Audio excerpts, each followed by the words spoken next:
So, good afternoon, everyone. My name is Charles John Season, and for this afternoon, I will present to you the Capital Asset Pricing Model, or CAPM.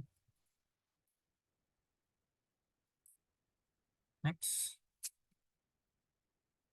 The Capital Asset Pricing Model is a financial model used to determine the expected return on an investment based on its risk. It's provide a framework for evaluating the relationship between risk and return for individual asset or portfolios developed by in the 1960s by William Sharp, John Littner, and John Mossins.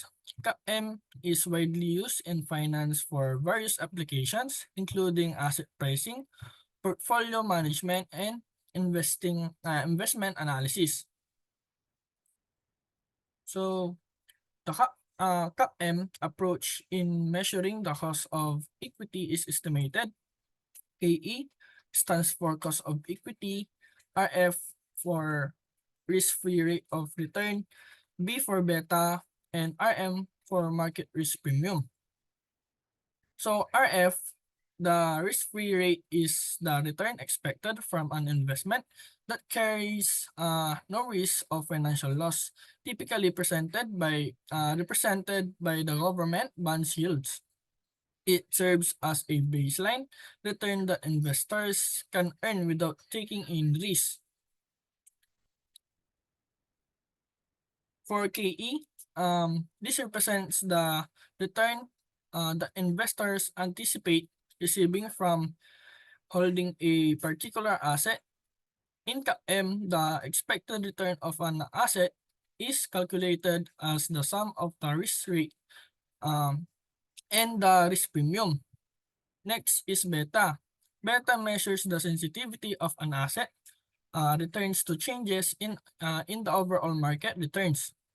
It quantifies the asset's systematic risk or the risk that cannot be diversified away.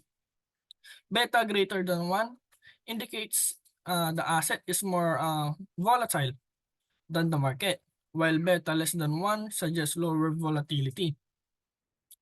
Next is the market risk premium, or RM. The market risk premium represents the excess return that investors demand for bearing the additional risk of investment in the market compared to a risk-free investment.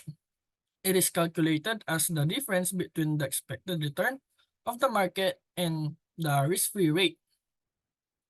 So, meron po tayo ditong example. Assume that Sprinkle Corporation uses the M to estimate its cost of equity.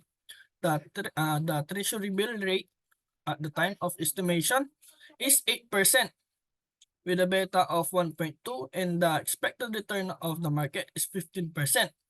So what is the firm's cost of equity? So yung KE or the cost of equity equals the RF, which is yung risk-free rate of return, plus B stands for beta, then multiply sa RM, which is yun naman yung market risk premium, and i-deduct siya sa RF, which is yun yung risk-free rate of return. So yung binigay dito sa RF is 8%, plus i-add natin yung 1.2 na beta, and then i-multiply natin siya sa 15% na RM, yung market risk premium, and i-deduct natin siya sa 8%, which is yun naman yung RF, yun yung risk-free rate of return. So kapag tinotal natin yan, ang makukuha natin ay 16.4%. So next topic is the bond plus approach model.